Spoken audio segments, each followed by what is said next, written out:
you will break your business. And that's a natural part of growing your business, because what I've learned is you have to break your business in order to grow. And that's an indication that you're growing, is when your business starts to break.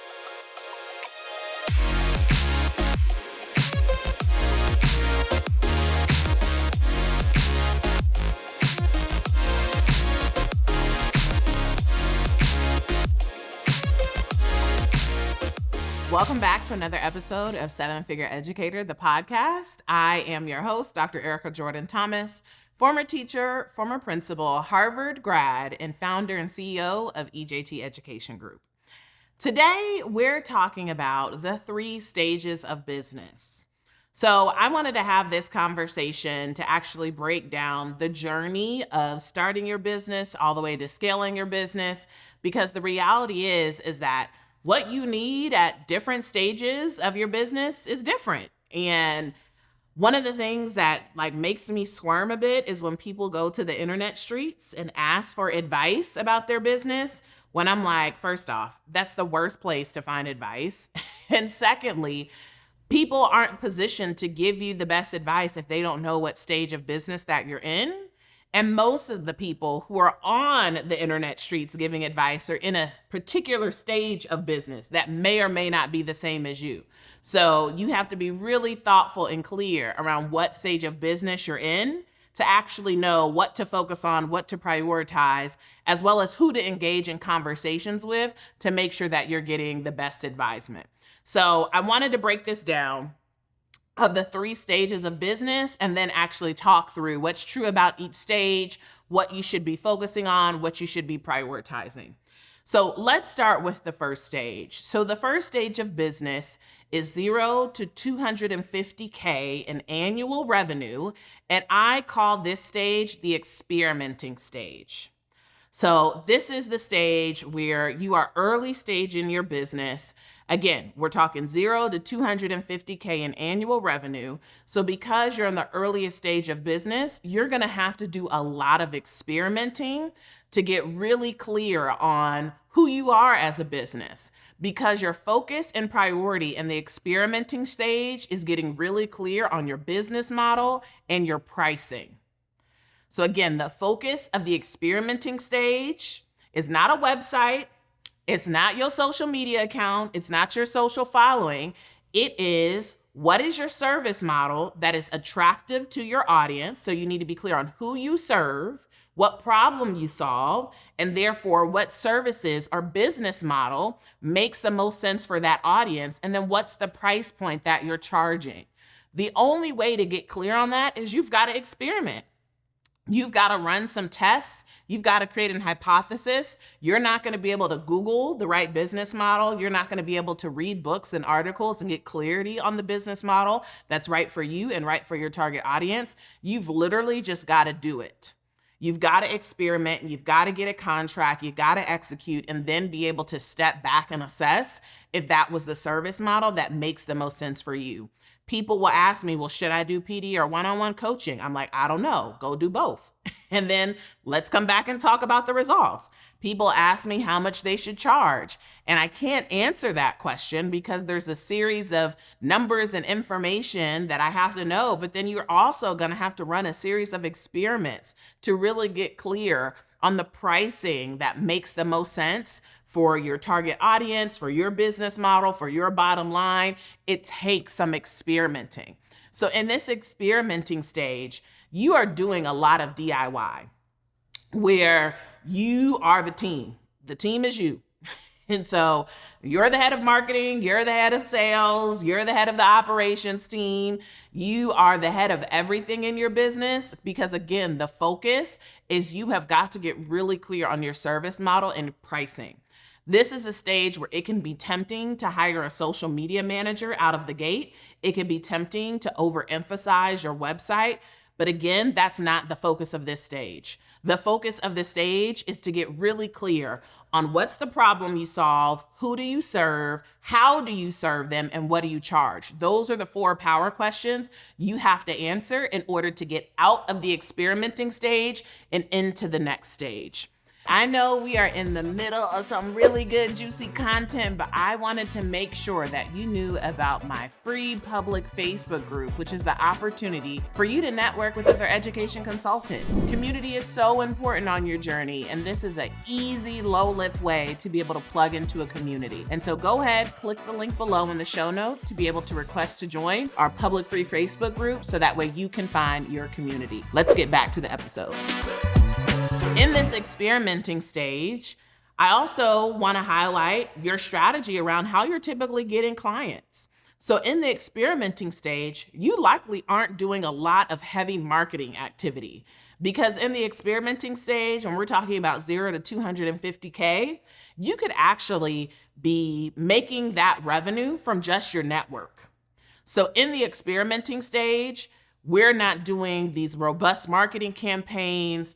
This is why I say you don't need a website. You don't need to overemphasize your presence on social media because your priority is you have got to experiment. You need to be bringing in revenue to keep the doors open. You just need to get clarity, which means you need to take action, which means you don't have time to be posting on social media and waiting on the next client. When the reality is, if you could scan your network and get really clear around who you know and who knows who, you could actually be leveraging your network to make your first 6 figures and your first couple of 6 figures. So when we're talking about marketing in the experimenting stage, you're relying heavily on your existing network and referrals. So if you are spending all your time in Canva, you need to get out of Canva. And you need to go look at your Rolodex of who you know. You need to scour LinkedIn, go through all of your connections. You need to be leveraging your network to get your next lead, to get your next client. The experimenting stage is all about maximizing your network and referrals. And that's typically how a lot of people start their business and grow to their first 6 figures, couple of 6 figures, is they're really running off of referrals. And that's actually the best way to get started because it's the easiest way to bring in revenue. You don't have to convince people who you are. This is why you don't need a website, because you're starting with your network. You're starting with people who know you.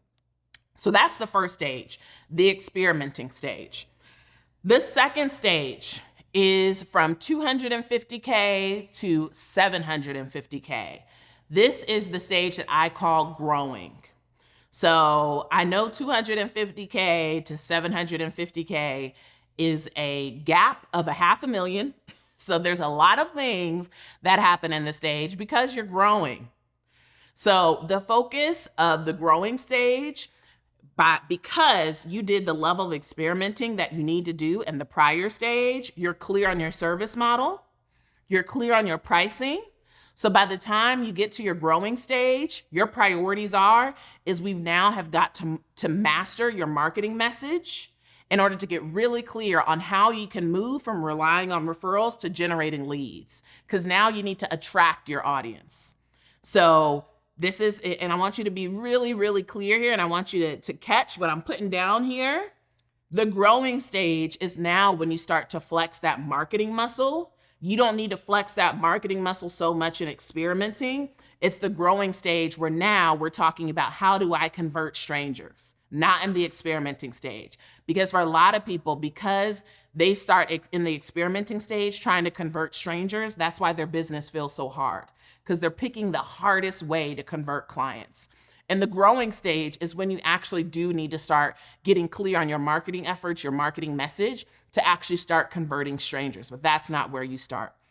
So the growing stage is about mastering your marketing message, and it's also about growing your systems, and you're now starting to grow your team, because the growing stage is I'm clear on the foundations of my business because I've experimented and done solid experiments to know what my offers are and how they're priced.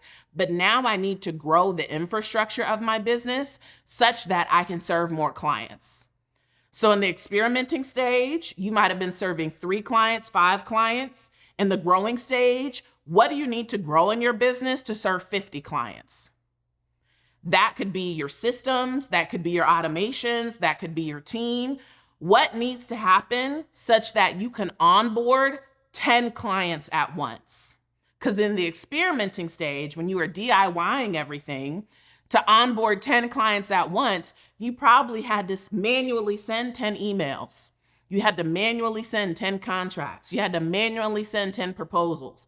And the growing stage, we're building our systems, we're building our infrastructure, we're building automations such that you can automate the onboarding, you can automate the sales process such that clients can onboard while you're sleeping. That's what needs to happen in the growing stage is you're prioritizing the infrastructure of your business. This is when you're bringing on a bookkeeper because now you have more sophisticated income coming in.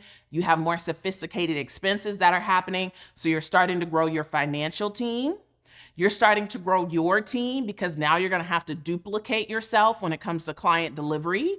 So this is when you're either thinking through subcontractors or you're thinking through bringing on coaches or whomever is going to support with actually serving your clients because now it just can't be you. The growing stage is exactly what it sounds like. You're growing. And I want to be really clear to make the delineation here. By this time, you should already have clarity on your services. Now, you might tweak them a bit. But typically, after you have made your first couple of six figures, you have a proven concept in terms of offers. And now we're growing the infrastructure so you can keep growing your business. Now we have our third and final stage. The third and final stage is $750K to $1 million plus. So we've gone from experimenting to growing. Now, my friends, we're scaling. Our third and final stage of scaling is when we are pouring gas on your business. What do I mean by gas?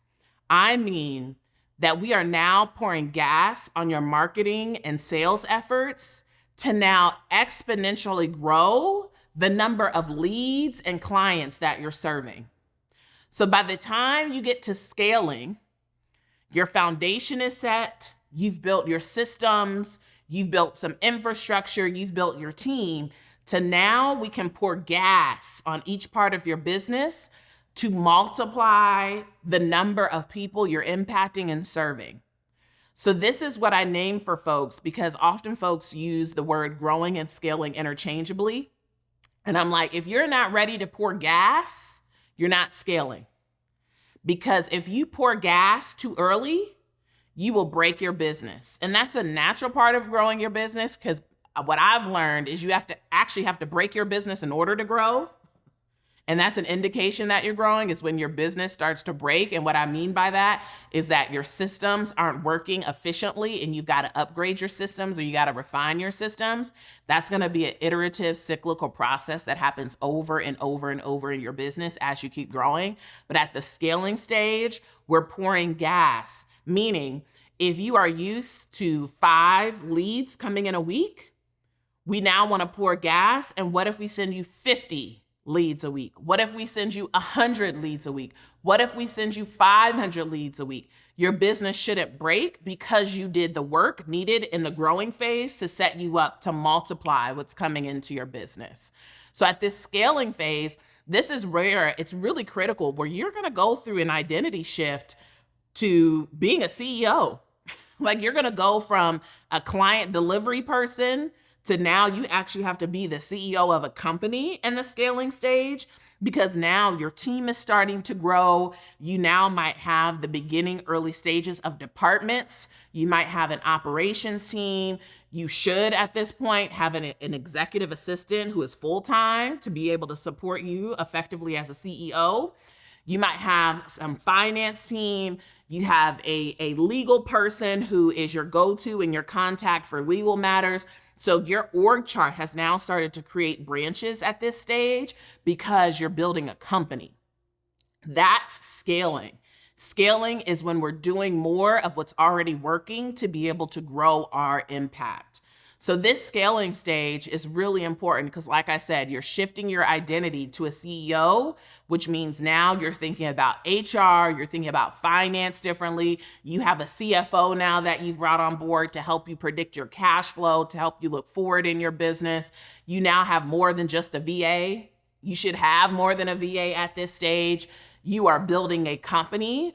You are now have not only a bookkeeper, but you actually have financial systems and processes in place to help you monitor the financial health of your business, the scaling stage is all about becoming the CEO that your business needs. So those are the 3 stages of business. And I'd be curious to hear from you in the comments, given that level of clarity, what stage of business are you in?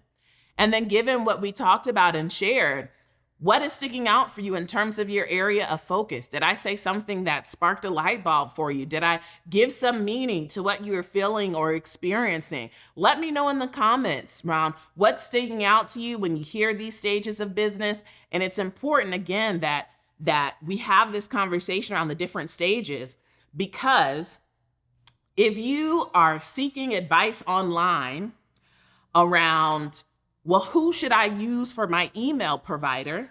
The answer is different if you're experimenting versus you're growing versus you're scaling. I would have 3 different answers. And the people online aren't going to ask you what stage of business you're in. They're just going to tell you what they use. But you don't know if they're experimenting, if they're growing, or if they're scaling, right? And I can bet you 9 times out of 10, the people giving you answers are experimenting. And so if you are growing or scaling, the internets are not the best places for you to be getting recommendations, because people don't know what stage of business you're in. And likely people who are giving you that advisement are in an earlier stage of business, and they may not have the same priorities that you have. So let me know in the comments what's sticking out for you, what ahas that you had. If you found this content really helpful, I want you to share this episode with a friend, so that way they have the same information that you have. And please subscribe so that way you know when the next episode drops. I'll catch you on the next episode and see you next time.